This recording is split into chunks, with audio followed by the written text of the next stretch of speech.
August 1945, a heavy summer sun beats down on a sprawling camp in rural Arkansas. Dust swirls along wooden barracks and barbed wire fences, carrying the faint hum of cicadas. The gates creak open, and Japanese soldiers, once invaders, now prisoners, step onto the hot gravel, eyes wide with unease and disbelief. Their uniforms are worn, bodies lean from months of hunger, but their alert gazes take in everything. The neatly mowed lawns, the fresh water fountains, the orderly lines of American guards. For these men, the world has flipped. The conquerors have become captives. The smells are foreign: soap and fresh bread, oil from machinery, and the faint scent of tobacco drifting from a nearby tent. Voices call out, some in clipped English, others in broken Japanese, laughter and music carrying across the compound. A trumpet wails, and a jazz tune drifts on the wind, sharp and lively, utterly alien to men trained for battle and discipline. Here, in the heart of America, behind fences of wire, Japanese soldiers discover the strange, bewildering comforts of U.S. prisoner-of-war life. Showers, cigarettes, and the sound of music that seems almost impossible. This is a story of shock, adaptation, and the collision of cultures in the most unexpected of wartime settings. By late 1944, the Pacific War had reached a stage of total exhaustion for Japan. Losses in the Philippines, Iwo Jima, and the Mariana Islands had stripped the Japanese military of experienced officers, trained pilots, and seasoned soldiers. The Japanese Empire's advance, once swift and unstoppable, had slowed to a grinding retreat. For the men fighting on distant islands, surrender was a word scarcely whispered, an act dishonorable under the Bushido Code. Yet, by 1945, surrender had become unavoidable. Thousands of Japanese soldiers were captured on islands across the Pacific, Saipan, Guam, Okinawa, and transported thousands of miles to POW camps in the continental United States. These camps, largely in Arkansas, Mississippi, and California, were designed to house enemy combatants safely, far from battlefields, while adhering to the rules of the Geneva Convention. The United States faced a logistical challenge: feeding, housing, and guarding tens of thousands of prisoners whose language, culture, and military doctrine were wholly foreign. Army engineers built barracks in orderly rows, segregated compounds with fences, watchtowers, and guard posts. Fresh water, electricity, latrines, and medical facilities were established, a stark contrast to the austere, often deadly conditions of the Pacific Islands where the men had fought and survived. The cultural gulf between captors and captives was enormous. Japanese soldiers had been trained to endure hardship, to survive on minimal rations, to obey commands without question. The Americans, meanwhile, had a very different approach to prisoners. While the threat of escape was real, the goal was containment and humane treatment, not humiliation. For the first time in their lives, these soldiers experienced showers on a regular schedule, steady meals, cigarettes handed freely, and the bizarre rhythms of camp life, including jazz bands playing swing and blues tunes during evening recreation. In many cases, Japanese POWs were astonished by the sheer scale and orderliness of the camps. Whereas their own military hierarchy demanded obedience and stoicism, here the soldiers were offered choice and comfort. Guards allowed correspondence with families, access to books, and even opportunities to practice crafts and learn English. Food was abundant and varied: fresh vegetables, meat, and even desserts that would have seemed decadent in wartime Japan. Beyond physical sustenance, psychological warfare played an unintentional role. The prisoners had expected harsh punishment, retribution, and dehumanization. Instead, they found a system that combined surveillance with surprising leniency.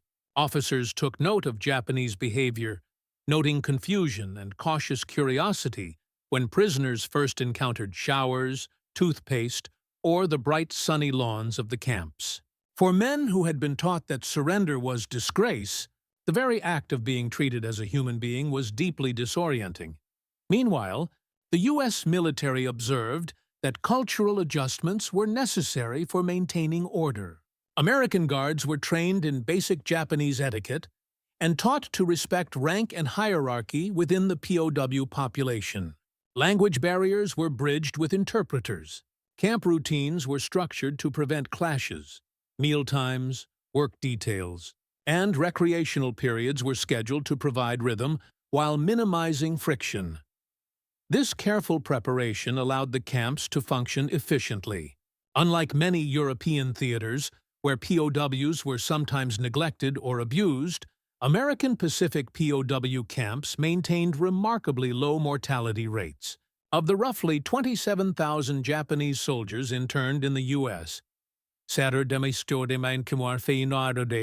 fewer than 150 died from illness or accidents, an extraordinary statistic considering their previous combat conditions.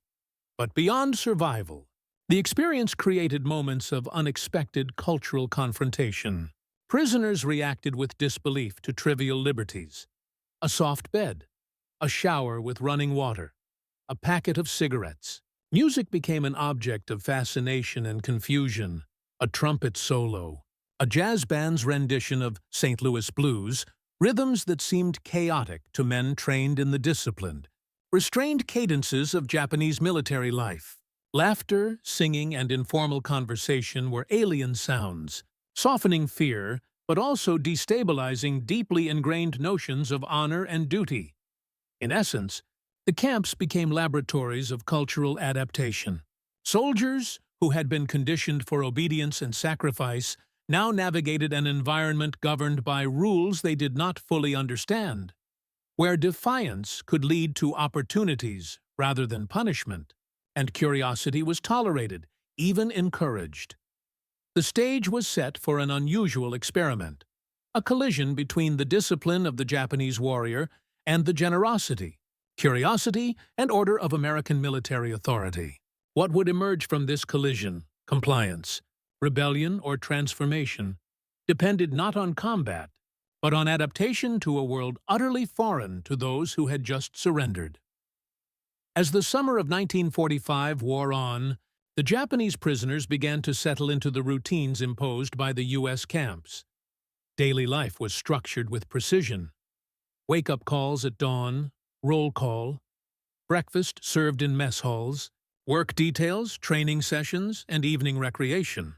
For men who had survived brutal island combat with scarce food and minimal shelter, these routines were at once bewildering and astonishing. One of the first shocks came in the form of personal hygiene.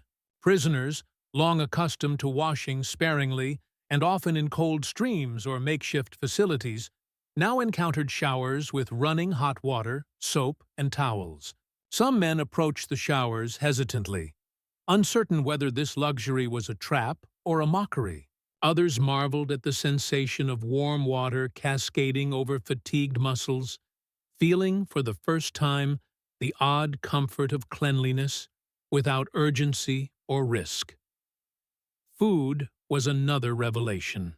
Japanese soldiers had survived on rice, canned fish, and occasional rations during their island campaigns. Now they faced an abundance of meat, bread, fresh vegetables, and even fruit, served in a cafeteria with orderly lines and strict schedules. Guards watched closely, but generally encouraged prisoners to eat heartily. Cigarettes were freely distributed, a treat previously reserved for officers or special occasions.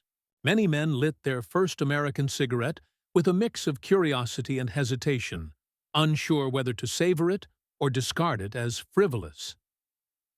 Recreation and music represented an even deeper cultural encounter.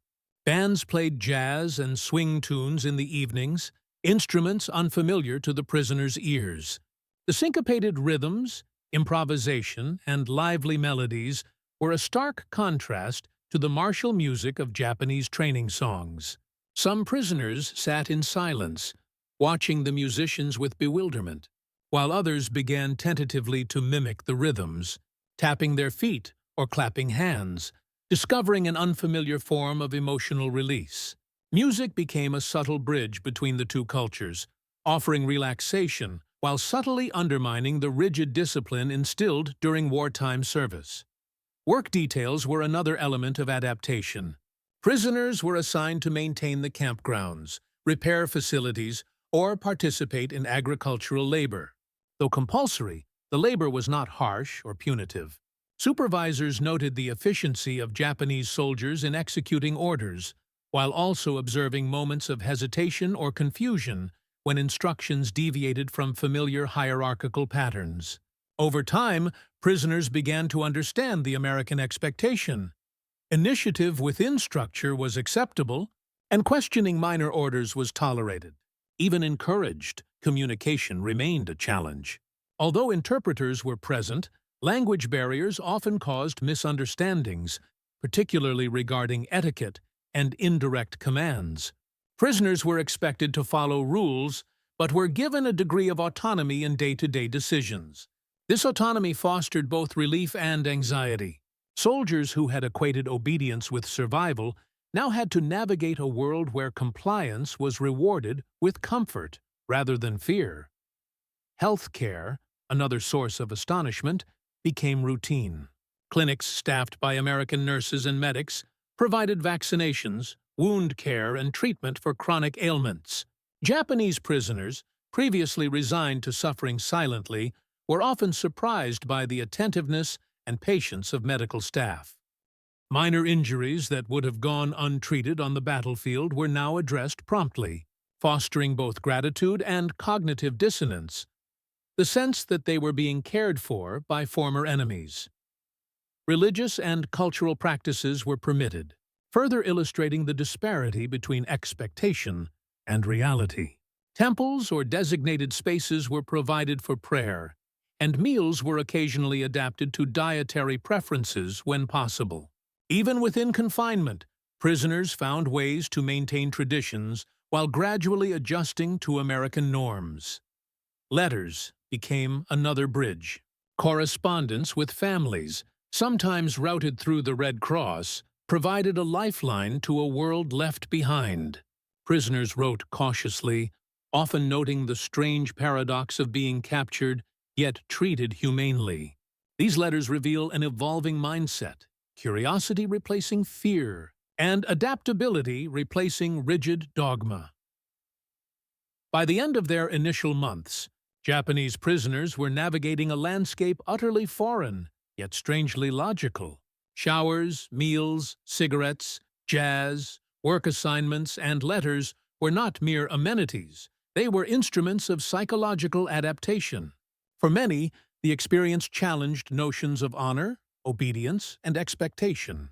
The men learned that survival could coexist with dignity, and that the enemy was capable of generosity. The American camps, while secure and controlled, became a microcosm of cross-cultural confrontation. They were theaters not of combat, but of observation, adaptation, and psychological recalibration.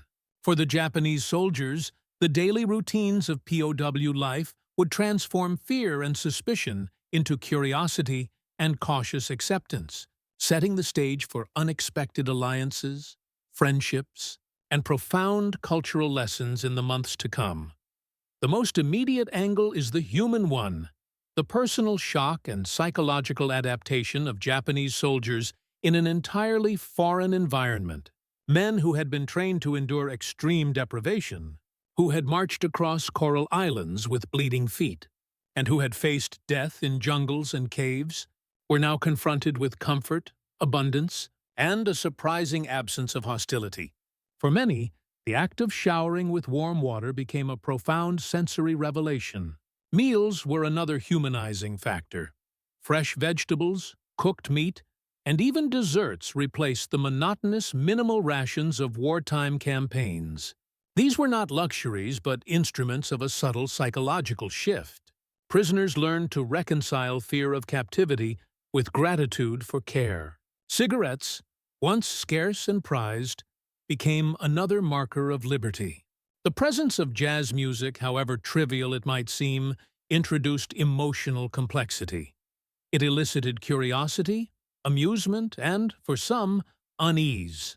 The soldiers' faces often reflected a mixture of skepticism and wonder, a silent record of humanity encountering unexpected kindness. From a tactical standpoint, U.S. military planners faced the challenge of containing thousands of enemy combatants while minimizing security risks. Camps were meticulously organized, with rows of wooden barracks, fenced perimeters, and guard towers overseeing every movement. Yet, the strategy extended beyond mere containment. Providing hygiene, food, and recreation was not indulgence.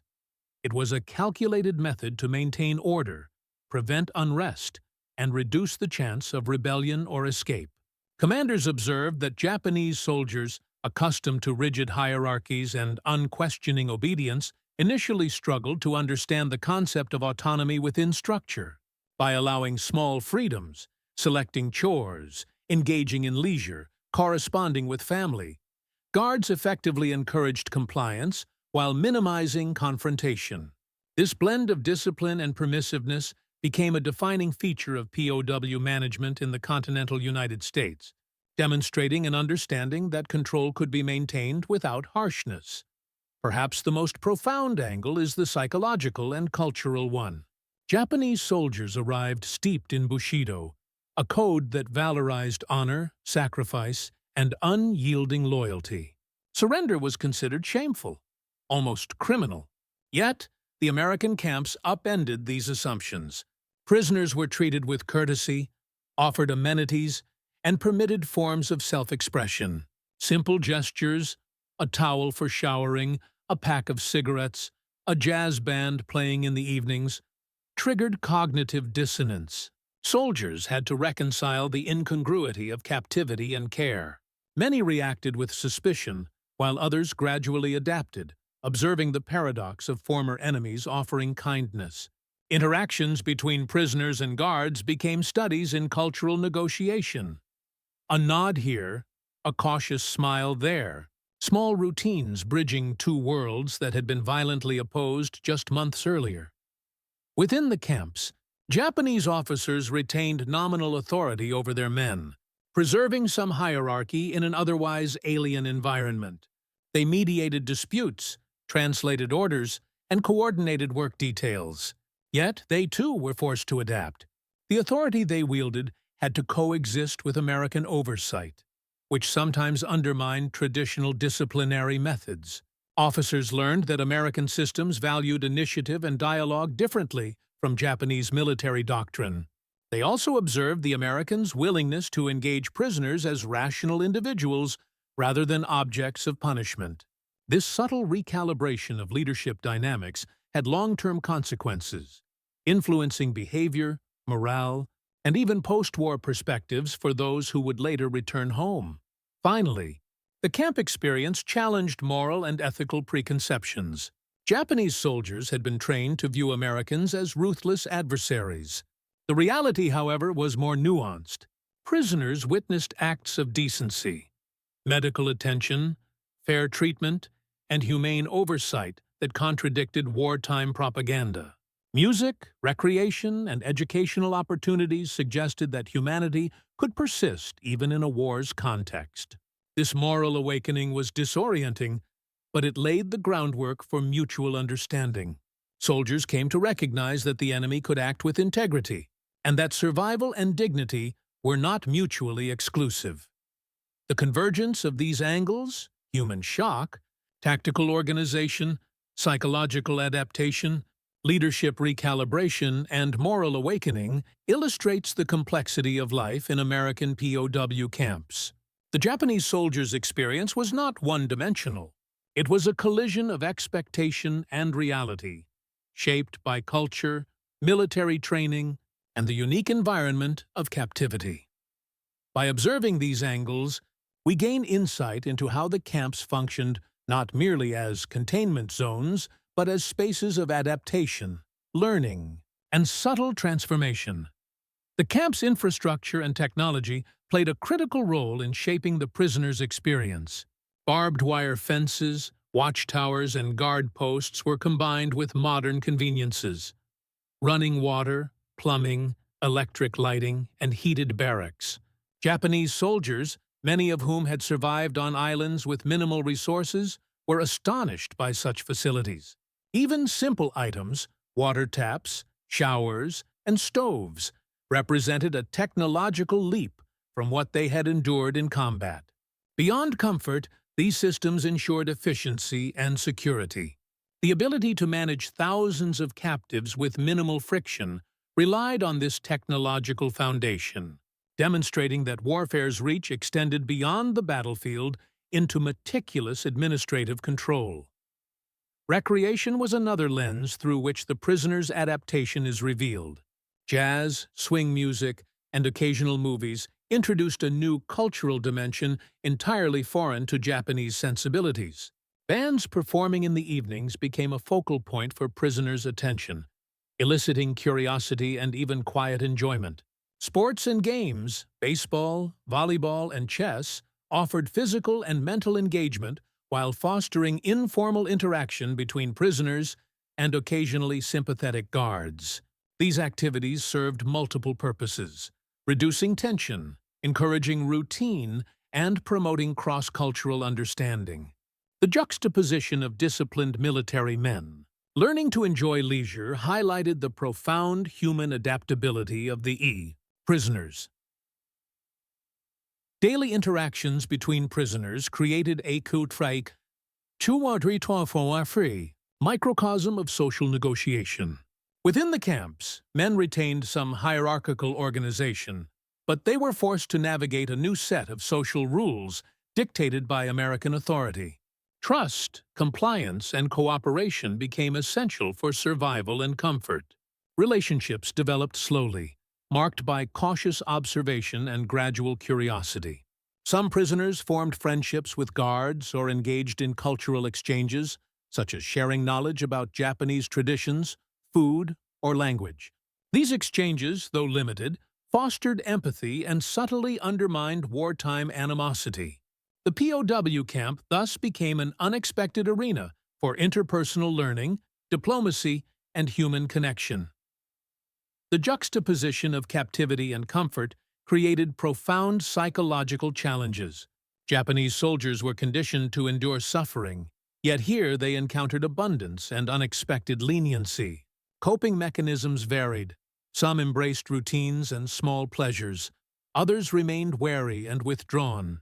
The presence of music, cigarettes, and steady meals contributed to emotional recalibration, allowing prisoners to process trauma and gradually restore a sense of agency. Observers noted that those who engaged with camp routines and recreational opportunities adapted more quickly, demonstrating the human mind's remarkable resilience even in a context originally designed for containment. Camp leadership, both American and Japanese, evolved through this environment. Japanese officers retained nominal authority, managing their men and maintaining order according to familiar traditions. Yet, they had to operate under American oversight, reconciling rigid military hierarchy with the more permissive approach of the guards. They mediated disputes, assigned work, and ensured discipline while adapting to a system that rewarded cooperation and initiative. This adaptation of leadership dynamics provided prisoners with a sense of structure while simultaneously challenging the ingrained notions of honor and obedience that defined their previous service. Finally, the moral dimension remains a significant angle. Prisoners confronted a dissonance between expectation and reality. Enemies who treated them humanely offered amenities and encouraged cultural engagement. Such experiences prompted reflection on personal ethics and the nature of warfare. Prisoners began to reassess preconceived notions of the enemy and the meaning of honor under captivity. This ethical confrontation shaped both immediate behavior and long-term perspectives, influencing how soldiers later interpreted the broader human costs of conflict.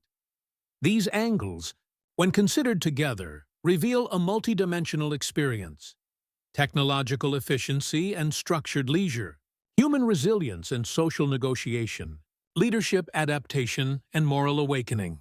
The POW camp was far more than a detention site. It was a crucible in which Japanese soldiers confronted not only the realities of surrender, but also the possibilities of cultural understanding, adaptation, and even personal growth. Through these lenses, the narrative emerges as one of profound human complexity. The collision of discipline and freedom, expectation and reality, fear and curiosity. The prisoner's journey was as much about internal transformation as it was about external survival. By the fall of 1945, Japanese prisoners had been in U.S. camps for several months, and the initial shock of captivity had begun to give way to adaptation. Yet, the true turning point came not from routine, but from moments that forced them to confront the vast disparity between expectation and reality. For many, the first full week of authorized showers marked an emotional threshold. Soldiers lined up hesitantly in the barracks' communal facilities, unsure whether the water, soap, and towels represented kindness or deception.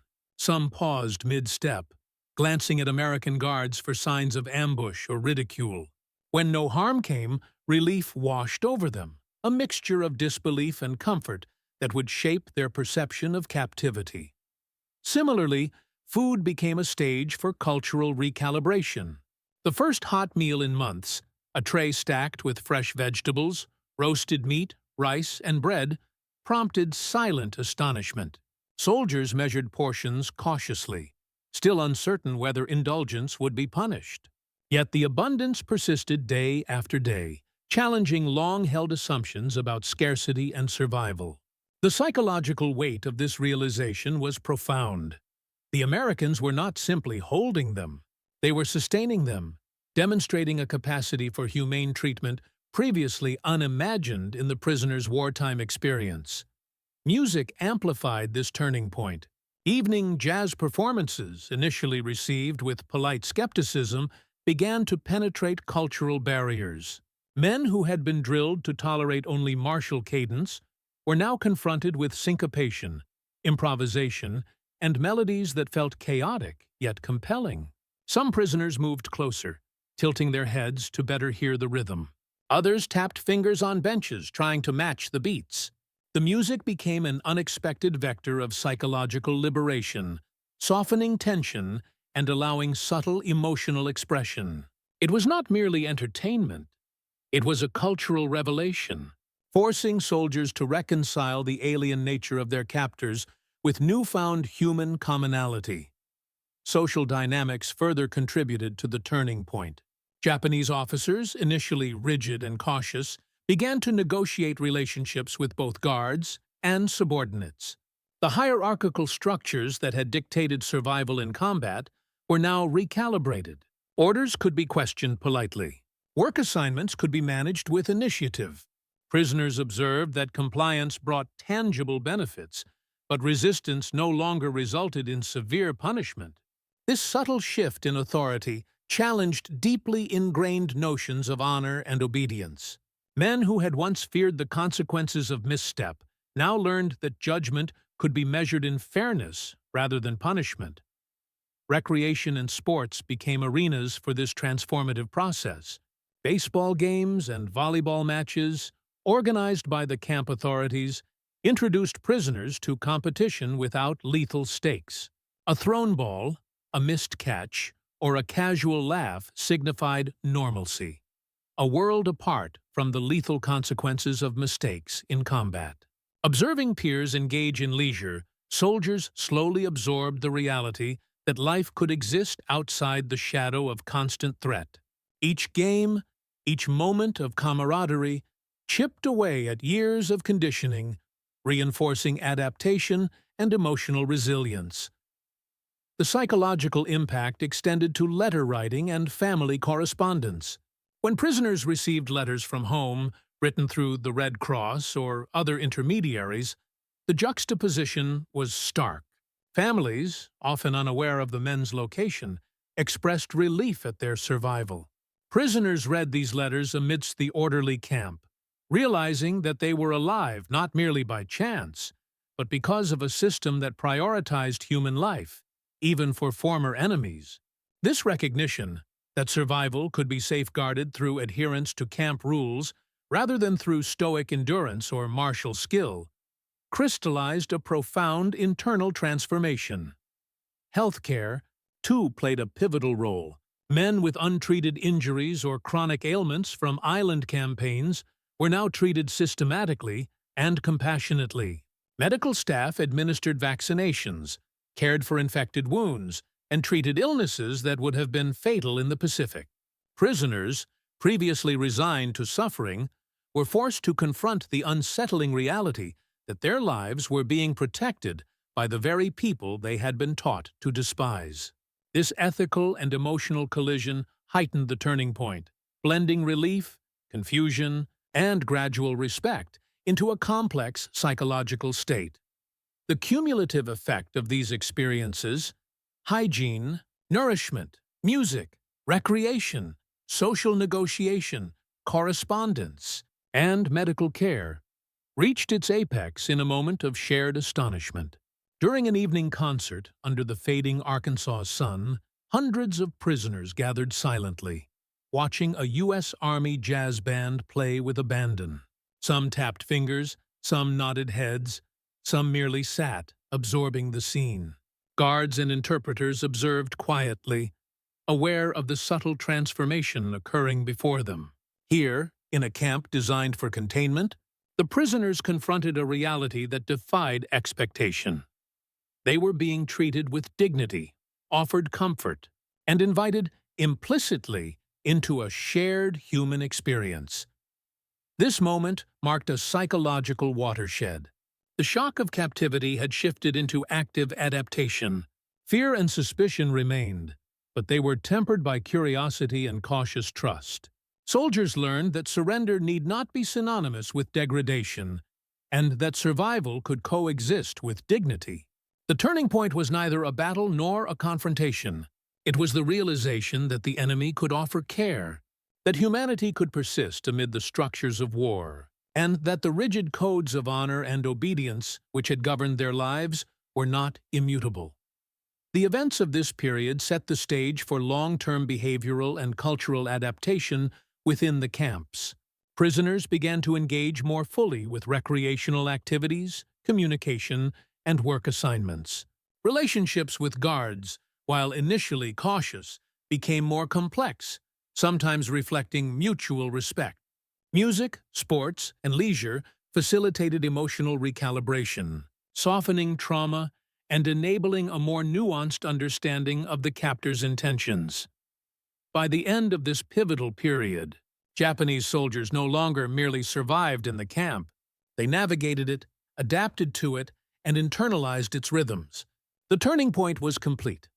What had begun as disbelief had transformed into cautious engagement, and the foundations were laid for deeper cultural understanding and eventual reintegration into peacetime life.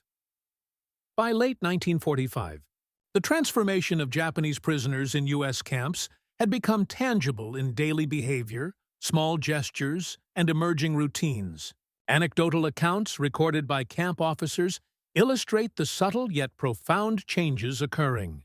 One widely noted example involved a group of soldiers tasked with cleaning and maintaining the barracks. Initially, they approached their duties with mechanical precision, following orders rigidly and avoiding any initiative.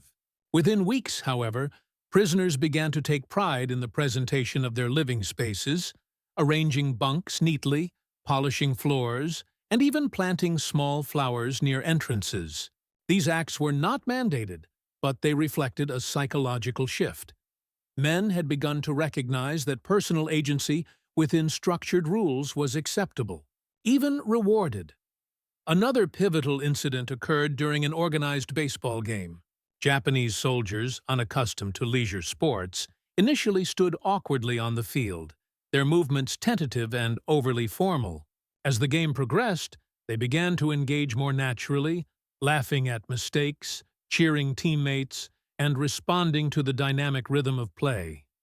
Observers noted that this moment, seemingly trivial, marked a breaking point. Soldiers who had been conditioned to suppress emotion were now expressing joy and camaraderie, without fear of reprimand. The game became emblematic of the broader adaptation process, a small, controlled environment in which trust, curiosity, and cultural exchange could flourish. Medical care played a reinforcing role. Prisoners who had endured months or years of untreated injuries experienced unexpected relief when wounds were cleaned, bandaged, and treated with antiseptics. Men who had internalized suffering as a sign of fortitude now found themselves confronted by empathy. The realization that their captors valued life over vengeance or humiliation unsettled some, yet gradually produced acknowledgement and appreciation. These experiences eroded the rigid dichotomy of enemy and friend, forcing soldiers to reconsider preconceptions about morality, honor, and the human capacity for care. Music, too, reached a climax in its influence. Jazz and swing ensembles performed weekly in communal spaces, drawing prisoners out of their barracks and into shared public experience. Accounts describe soldiers initially stiff, seated silently on benches, listening with guarded curiosity. By the fourth or fifth week, they were moving subtly to the rhythm, tapping feet, clapping hands, or leaning toward friends to comment on solos. Music became a conduit for emotional expression, bridging cultural barriers and creating moments of collective engagement. The soldiers' tentative responses gradually shifted into genuine participation, illustrating the psychological softening that had begun with the first showers and meals. Cultural adaptation extended to work assignments and social interactions. Prisoners were allowed to plan, organize, and execute tasks with minimal supervision. Leaders emerged within the groups, negotiating schedules and responsibilities in ways reminiscent of pre-capture military structure, yet adapted to the camp's rules. Collaboration and problem-solving became daily practices, demonstrating that agency within limits was possible. For soldiers who had once equated strict obedience with survival, this represented a radical reorientation of authority and trust. Letters from home intensified the turning point. Prisoners receiving news of their family's well-being experienced relief intertwined with disbelief. Many had feared that their letters would never reach their destination, or that families would perceive their capture as dishonor. The success of these communications reinforced the paradox. Captivity, once equated with shame and suffering, now included connection, information, and the maintenance of family ties. Soldiers began writing more freely, expressing cautious optimism and documenting their experiences with unprecedented candor. A particularly illustrative incident involved a small group of prisoners permitted to attend a communal music evening outside their barracks. They observed Americans engaging in casual conversation, laughing and sharing cigarettes, behaviors inconceivable in wartime imagination. The Japanese soldiers hesitated at first, standing at the periphery, yet gradually stepped forward, exchanging nods, smiles, and gestures of acknowledgement. By the evening's end, many had mingled, absorbing the unfamiliar social norms and realizing that human connection transcended wartime divisions. Through these converging experiences, leisure, hygiene, nutrition, music, recreation, and correspondence, the prisoners' psychological and cultural adaptation reached its zenith. Fear remained, but it was tempered by curiosity and cautious trust. Soldiers began to internalize a new framework. Survival need not require extreme stoicism or rigid obedience, and the enemy was capable of dignity and empathy. The turning point was not a single dramatic event. It was the cumulative effect of multiple, seemingly ordinary experiences, each reinforcing a subtle transformation in mindset, behavior, and expectation. By the end of 1945, observers in the camps recorded measurable changes. Prisoners maintained personal hygiene consistently, engaged fully in assigned work, participated in recreational activities, and interacted with both guards and fellow prisoners with increasing confidence. Officers reported improved morale, reduced tension, and greater compliance, not through coercion, but through adaptation. The camps, designed for containment, had become laboratories of human resilience, cross-cultural interaction, and behavioral recalibration. This phase of adaptation also set the stage for post-war reintegration. Soldiers who had experienced this turning point carried new perspectives home. Recognition that survival could coexist with dignity, understanding that the enemy could act with integrity, and appreciation for personal agency within structured systems.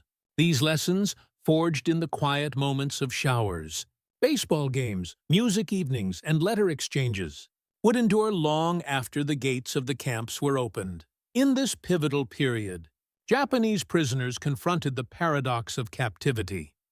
They were confined, yet free in ways previously unimaginable. They were under guard, yet cared for. They were once enemies, yet participants in a shared human experience. The culmination of these experiences marked the definitive turning point in their adaptation. An internal victory, invisible to the world, yet transformative for the men who endured. At the conclusion of hostilities in the Pacific in August 1945 signaled a new chapter for Japanese prisoners in U.S. camps. The formal surrender did not immediately dissolve the camps, but it transformed their purpose. Soldiers who had been held under strict surveillance now faced a liminal period, neither combatants nor fully free civilians. The aftermath of their captivity revealed not only the practical outcomes of humane treatment, but also the psychological and cultural consequences that would echo long after their release. By official records from the War Department, over 30,000 Japanese soldiers were interned in U.S. camps between 1944 and 1946. They were housed in facilities spanning the Midwest, South and Western states, from Arkansas to California. Each camp was meticulously managed, with daily routines, regulated meals, and work assignments that mirrored both military order and American administrative efficiency. Reports indicate mortality rates were remarkably low, fewer than 2% in most facilities, largely due to consistent medical care, adequate nutrition, and sanitary conditions. This contrasted sharply with the attrition Japanese soldiers faced in Pacific Island campaigns, where disease, malnutrition, and combat decimated forces. The physical infrastructure of the camps facilitated these outcomes. Barracks, showers, mess halls, and recreational areas were all designed to meet both security and humane standards. Historical reports from the National WW2 Museum and contemporary Red Cross inspections highlight the remarkable efficiency. Prisoners had access to heated shelters during winter, running water, and medical attention on demand. Hygiene protocols reduced the spread of disease, while structured schedules maintained order without resorting to excessive force. The result was a population of prisoners who, despite initial distrust, began to thrive within the constraints of captivity. Cultural and psychological impacts were equally significant.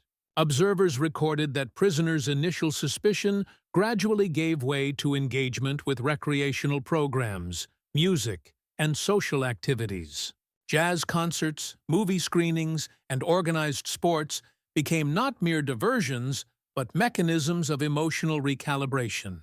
Letters sent and received through Red Cross channels strengthened familial bonds and provided a tangible link to life beyond the barbed wire. These experiences created a cohort of soldiers whose understanding of the enemy and the broader human capacity for compassion was irrevocably altered. The camp's management also produced notable behavioral shifts. Prisoners became more self-reliant and cooperative, with Japanese officers mediating internal disputes and delegating responsibilities. Compliance and initiative were encouraged, fostering both personal agency and group cohesion. These developments not only eased administrative burdens on U.S. personnel, but also instilled lasting lessons in organization, adaptation, and resilience. Prisoners who had once equated strict obedience with survival now navigated a system that rewarded problem-solving and measured judgment. Additionally, the post-war reporting by American camp officials emphasized the long-term potential of these humane practices. Lieutenant Colonel William Smith of Camp Forest, Tennessee, documented that soldiers who engaged with recreational and educational opportunities displayed higher morale and lower incidence of disciplinary infractions. He noted in a 1946 report that men who were initially suspicious and withdrawn gradually assumed responsibility, assisted fellow prisoners, and even expressed curiosity about American culture, a transformation that might have seemed impossible months earlier. Such accounts illustrate that humane treatment was not merely ethical, it was strategically effective in maintaining order and stability. The aftermath also produced broader societal reflections. For many Americans who worked in the camps, the experience challenged preconceived notions about the enemy. Civilians who delivered meals, medical supplies, or cultural programs witnessed firsthand that Japanese soldiers were human beings capable of adaptation, cooperation, and dignity.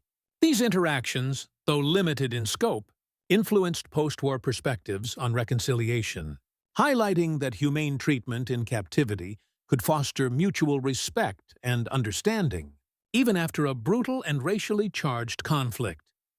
By late 1946, most Japanese prisoners had been repatriated to Japan. Records indicate that the majority returned physically healthy, culturally enriched in small ways, and psychologically resilient. Letters and post-war memoirs recount the lingering impressions of humane treatment, the memory of showers and hot meals, music and recreational activity, and the cautious friendships formed with guards. These experiences left an enduring imprint. Men who had once been trained to view Americans as irredeemable enemies now possessed a nuanced understanding of humanity beyond nationalistic boundaries. The combination of physical survival, cultural exposure, and psychological recalibration defined the aftermath of U.S. POW camp operations. The prisoners emerged not only alive but profoundly altered, their experiences offering a unique lens on the human capacity for adaptation, resilience, and cross-cultural understanding under conditions of extreme constraint. The broader implications of Japanese prisoners' experiences in U.S. camps extended beyond the immediate confines of the barracks. Militarily, the operation demonstrated that humane treatment could achieve strategic objectives more effectively than coercion or brutality. American officers observed that prisoners who were treated with dignity and provided with structured routines complied more readily with orders, reduced disruptive behavior, and engaged constructively in work and recreational programs. These outcomes reinforced the principle that ethical conduct in captivity could serve both moral and pragmatic purposes, a lesson that influenced post-war military doctrine and set a precedent for future conflicts under the Geneva Convention. Culturally, the camps became microcosms of cross-cultural encounter. Japanese soldiers, previously indoctrinated with propaganda that painted Americans as inhuman and ruthless, were confronted daily with evidence to the contrary. From organized baseball games to communal music evenings, soldiers absorbed aspects of American life in ways that subtly reshaped perceptions. Some participated in informal English lessons, while others observed agricultural and logistical practices on camp farms. These experiences broadened their understanding of a world previously depicted solely through the lens of wartime animosity. The long-term effect was a generation of returning soldiers whose worldview had been expanded, if cautiously, by the humane treatment they received. Societal repercussions in the United States were also notable.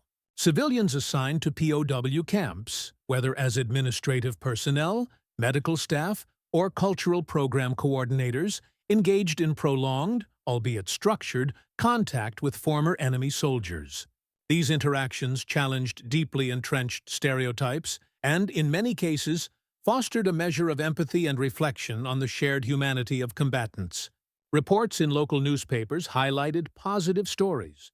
Prisoners assisting with camp gardens, participating in community events, or performing music for fellow internees and guards alike.